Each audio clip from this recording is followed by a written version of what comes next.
Okay, Kate Kendall, take two. Kate, I wanted to ask you about really the kind of extraordinary experience you and others especially folks in California, have had in the last year and a half. First, you win a case that surely is one of the biggest victories of your career, of anyone's career as a civil rights lawyer. Then less than 6 months later, that decision basically is on the ballot in a state that's the size of a country, and you become a leader in the electoral effort to defend it.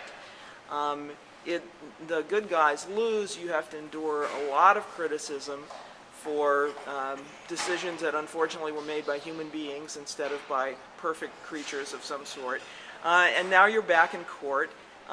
Just even thinking about it exhausts me. I mean, what has it been like? What does it say to us about the state of the civil rights movement, about civil rights law and politics in the country at this point?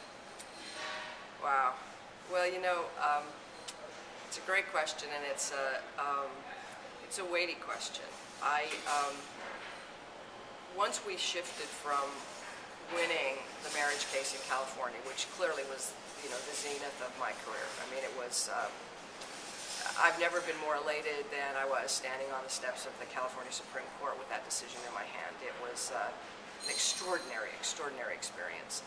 And then once they qualified for the ballot and we were defending that ruling at the ballot box, I felt pretty much during that entire time that I was playing out of position. I felt like Michael Phelps. I'm a pretty good swimmer, I'm a pretty good lawyer. We sort of have a good sense of strategy as a legal strategy, and I felt like I was Michael Phelps who'd been sent to China to play basketball. And I was told, no, you're not swimming, you're playing basketball. And it was a very disconcerting experience, and yet it also felt like, well, I've got to learn how to play some basketball because the stakes could not be higher.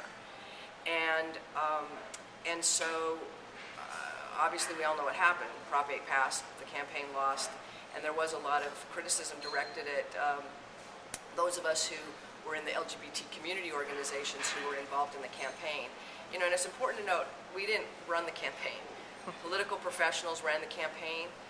We had fights with them about decisions, but because we weren't the political professionals, their decisions trumped our sense of things that we would have done and changed. If I had it to do over again, I would have wrested some of that control back, even though we weren't the political professionals. Hindsight's a great teacher. And even though the criticism was hard to take, I had to really put it in perspective. I have a great family. I have a wonderful partner. I have amazing kids. I have a wonderful community of people who support me. I have a fabulous job.